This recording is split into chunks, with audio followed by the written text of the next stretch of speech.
όταν μπαίνεις εγώ, ας πούμε, όταν ξεκίνησα μία έρευνα για τον ρόλο και το οτιδήποτε, μαθαίνεις και σκέφτεσαι. Δηλαδή, πέρασα 1-2 εβδομάδες που απλά σκέφτομαι πώς, ας πούμε, μπορεί να αδίκησα ή να πέρασα όρια ανθρώπων στη ζωή μου. Όχι αναγκαία γυναίκες, που πάντα υπάρχουν κι αυτά. Ειδικά πιστεύω σε πάρα πολλούς και στα πρώτα χρόνια. Γυναίκες και άντρες. Των σχέσεών τους, της σεξουαλικής τους ζωής, το οτιδήποτε.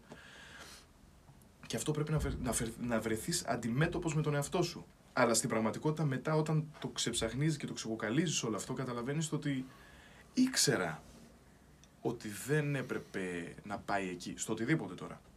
Ήξερες πραγματικά το ότι πηγαίνει εκεί πέρα, είναι λίγο τζις, δεν λέει όχι, το ότι δεν μιλάει δεν σημαίνει το ότι είναι ναι.